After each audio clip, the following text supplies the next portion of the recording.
Assalamualaikum warahmatullahi wabarakatuh. A'udzubillahi minasyaitonirrajim. Bismillahirrahmanirrahim. Alhamdulillahilladzi khalaqa kulla syai'in faqaddarahu taqdira. Wa huwallazi ja'alal laila wan nahara khilfatan liman arada ay yadhakkara aw arada syukura. Wa asyhadu an la ilaha illallah wahdahu la syarikalah wa asyhadu anna Muhammadan abduhu wa rasuluhu arsalahu ila jami'il khalqi basyira wa nadhira. Sallallahu alaihi wa ala alihi wa sahbihi wa sallama taslima.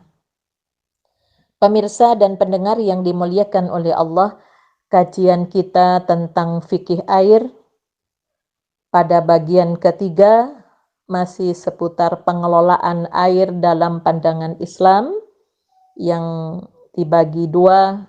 Yang pertama, prinsip dasar pengelolaan air yang telah kita kaji bersama pada kajian kali ini.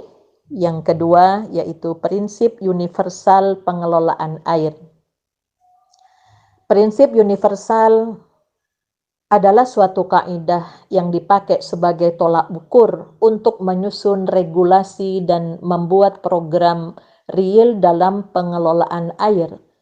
Prinsip tersebut dapat dijadikan acuan oleh masyarakat maupun oleh stakeholder dalam mengambil tindakan atau merumuskan kebijakan terkait dengan pengelolaan air. Prinsip-prinsip universal yang berasal dari ajaran Islam terkait dengan pengelolaan air, yang pertama, keterlibatan publik, musyarakatul mujtama. Semua elemen masyarakat, pengguna, perencana, atau pelaksana kebijakan terhadap air harus memiliki perhatian dalam pengelolaan air. Lembaga pemerintah di lintas sektor maupun masyarakat sipil harus terlibat dalam memiliki concern terhadap pengelolaan air dalam rangka menjamin keberlanjutan dan masa depan air itu sendiri. Pendekatan partisipatif dalam pengelolaan air itu penting dalam rangka memiliki kesamaan pandangan tentang dua hal. Apa permasalahan terkait dengan air yang dihadapi bersama dan bagaimana cara melakukan pengelolaannya. Dalam Al-Quran sudah dijelaskan bahwa setiap anggota masyarakat harus terlibat aktif dalam segala aktivitas kebaikan. Sebagaimana pada Quran surat Al-Maidah ayat 2, ta'awanu 'alal birri wat taqwa. Tugas dan tanggung jawab bukan pada sebagian, tetapi ada pada seluruh lapisan masyarakat. Kemudian yang kedua, penyusunan skala prioritas. Masyarakat yang menggunakan air, begitu pula stakeholder yang memiliki kewenangan dalam pendistribusian dan pengalokasian air harus memiliki persepsi yang tepat tentang kemana air harus digunakan dan dibagikan. Untuk menghindari terjadinya pemborosan, sebuah pemetaan terkait dengan skala prioritas air sangat dibutuhkan untuk dapat berkaca dari hierarki kebutuhan yang terdapat dalam konsep maqasidus syar'iyyah, bahwa kebutuhan manusia terhadap penggunaan air dapat dijenjangkan menjadi tiga hal, yaitu penggunaan air yang bersifat primer yang dikenal dengan daruriyat, yang kedua sekunder, hajiyat, yang ketiga taksir, yaitu tahsiniyat. Pada dasarnya ketiga jenis kebutuhan terhadap air tersebut harus diusahakan agar tercukupi. Namun demikian implementasinya harus mengedepankan prioritas. Kebutuhan air yang bersifat primer harus didahulukan daripada kebutuhan air yang bersifat sekunder, seperti yang primer itu untuk makan, untuk minum, untuk ibadah, dan untuk sanitasi kesehatan. Kemudian, kebutuhan air yang bersifat sekunder, kebutuhan yang penting namun tidak mendesak, itu harusnya didahulukan daripada kebutuhan yang bersifat taisir. Nah, yang hal ini untuk keindahan yang berfungsi melengkapi atau memperindah seperti mencuci mobil atau motor, membuat kolam renang, membuat danau buatan untuk kepentingan tempat-tempat wisata. Sehingga fungsi air yang bersifat primer pada dasarnya adalah untuk mempertahankan kehidupan manusia. Bahkan ibadah wudhu walaupun primer, tetapi keberadaannya bisa digantikan oleh tayammum, menghilangkan najis ketika air tidak tercukupi bisa diganti dengan istijmar, bersuci dengan benda keras, sehingga ketika terjadi benturan antara kebutuhan air untuk makan dan minum serta kebutuhan air untuk ibadah, maka yang didahulukan dalam Islam adalah kebutuhan untuk makan dan minum. Hal ini sebagaimana sabda Rasulullah Sallallahu Alaihi Wasallam yang diriwayatkan oleh Abu Daud dari Abu Hurairah, sa'ala rajulun Nabi Sallallahu Alaihi Wasallam faqala ya Rasulullah inna narkabul bahra wa nahmilu ma'ana al-qalila minal ma' fa in tawadda'na bihi atishna afana tawadda'u bima il bahri. Faqala Rasulullah sallallahu alaihi wasallam huwa tahuru ma'uhul hillu maitatuhu. Ini seorang laki-laki bertanya kepada Nabi sallallahu alaihi wasallam, ia berkata, wahai Rasulullah, kami suatu ketika berada di atas laut, kami hanya membawa sedikit air. Jika kami berwudu, kami akan kehausan. Apakah kami bisa berwudu dengan air laut? Rasulullah sallallahu alaihi wasallam bersabda, air laut suci airnya dan halal bangkainya. Yang ketiga adalah konservasi air. Al-muhafadzah 'alal ma'. Konservasi air adalah usaha yang dilakukan dalam rangka mengatur air agar tetap menjadi sumber daya yang berkualitas dan berkelanjutan. Jadi konservasi air adalah upaya untuk meningkatkan ketersediaan air bersih dan sehat untuk mencukupi kebutuhan hidup. Maka konservasi ini adalah suatu kemutlakan untuk dilakukan. Menurut Islam, ada 3 strategi yang dapat ditempuh untuk melakukan konservasi air. Yang pertama, mengurangi penggunaan pemborosan dan kehilangan air. Jadi strategi ini sesungguhnya sudah ditekankan di dalam Al-Quran dan dipraktekkan oleh Rasulullah Sallallahu Alaihi Wasallam yang harusnya diikuti oleh kita sebagai umatnya. Di mana ada larangan terhadap 2 hal. Yang pertama, melakukan al-israf. Pada Quran surat Al-A'raf ayat 31, wala tusrifu.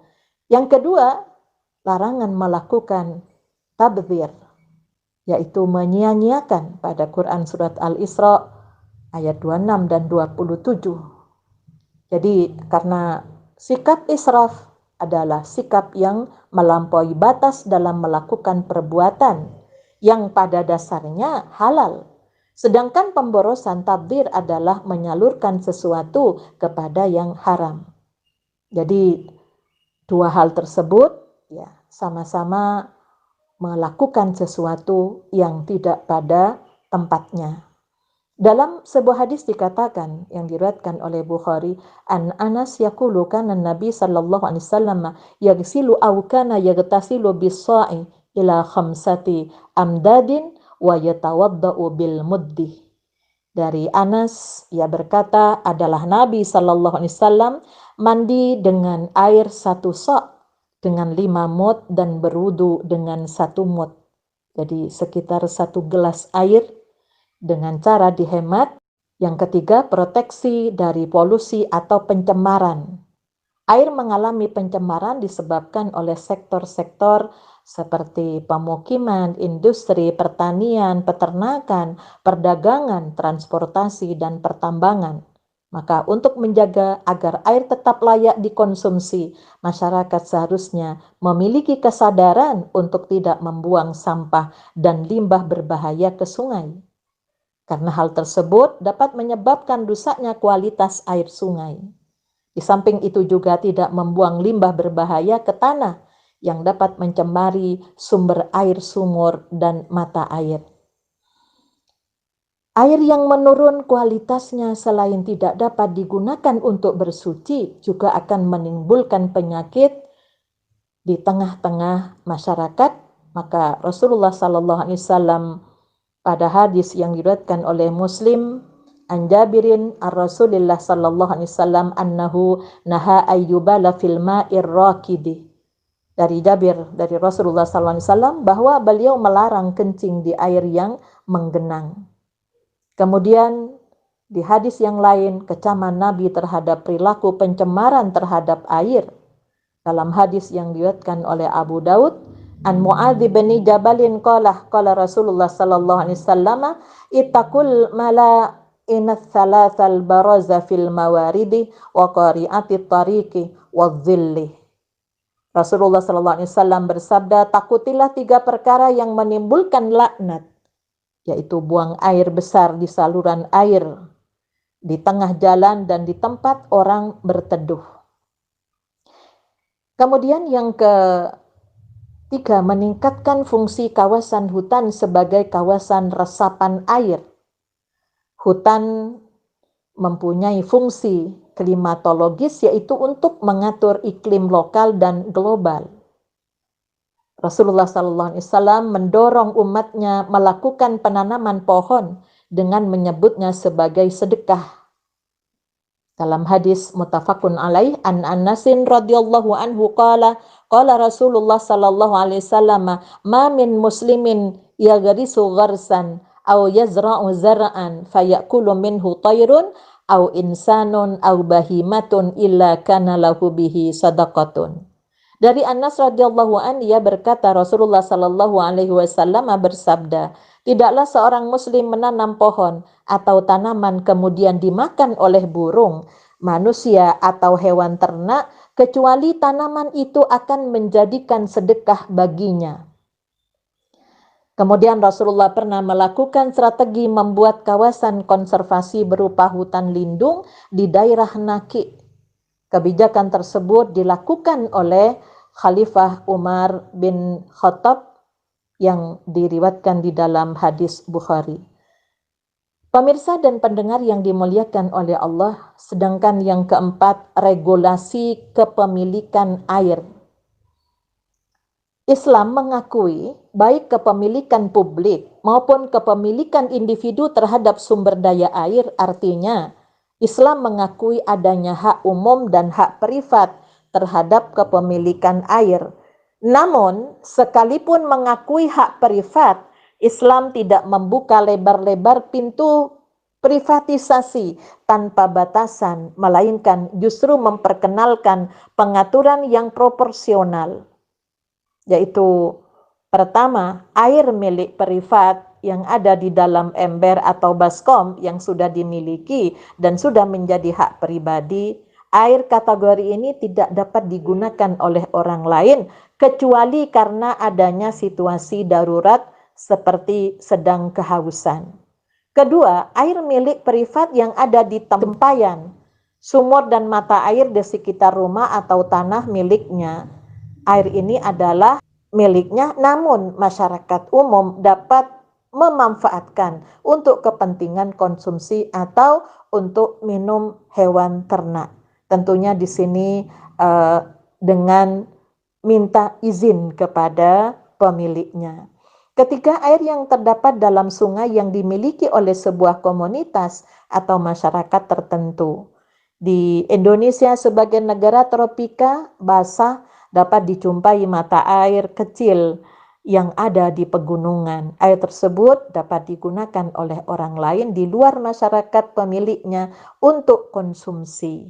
Namun tidak boleh untuk irigasi atau pertanian karena mengurangi secara signifikan hak pemiliknya.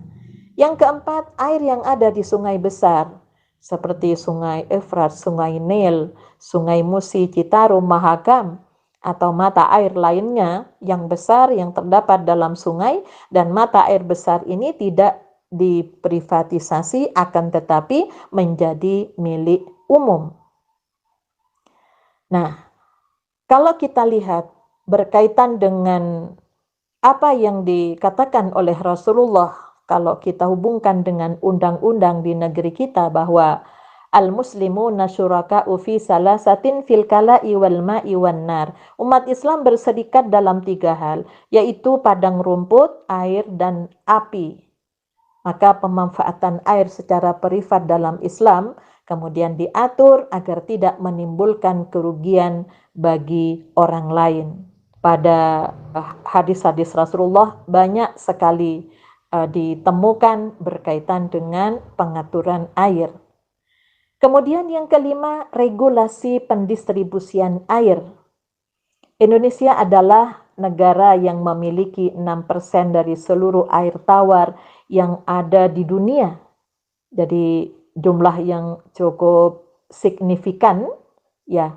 Maka kalau kita lihat pada hadis Rasulullah Sallallahu Alaihi Wasallam, ya, bahwa kita itu betul-betul bagaimana mendistribusikan air itu secara tepat berkaitan dengan regulasi pendistribusian air pada hadis Rasulullah dalam riwayat Bukhari yang dari Anas bin Malik, bahwa Rasulullah telah disiapkan susu hasil perasan kambing peliharaan yang ada di rumah Anas, dan susu tersebut dicampur dengan air yang ada di rumah Anas lalu disuguhkan kepada Rasulullah. Segelas minuman tersebut lalu beliau meminumnya hingga beliau sudah melepas gelas tersebut, sementara di samping kiri beliau ada Abu Bakar, sedangkan di sebelah kanannya ada seorang Arab Badui.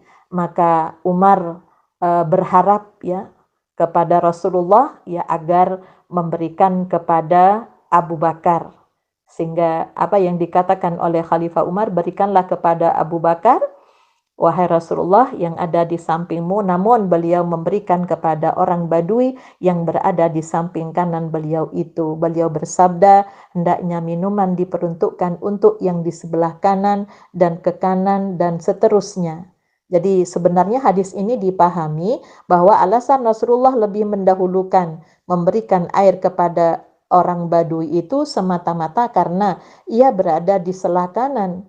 Namun karena orang Badui tersebut lebih membutuhkan daripada Abu Bakar. Ini menunjukkan bahwa masyarakat miskin yang tidak mampu dan berada dalam kondisi sangat membutuhkan harus lebih mendapatkan prioritas dibandingkan dengan orang-orang yang kondisi kebutuhannya sudah tercukupi.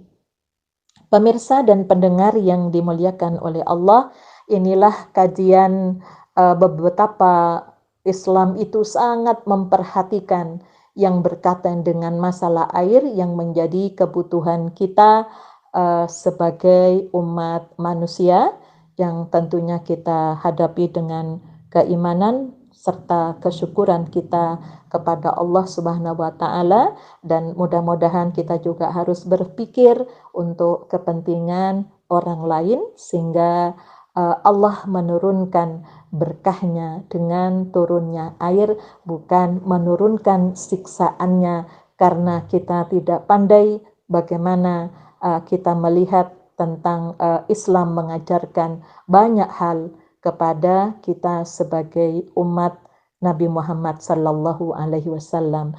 Saya akhiri, nasrum minallah wa fathun qarib wa basyiril mu'minin walhamdulillahi rabbil alamin. Assalamualaikum warahmatullahi wabarakatuh.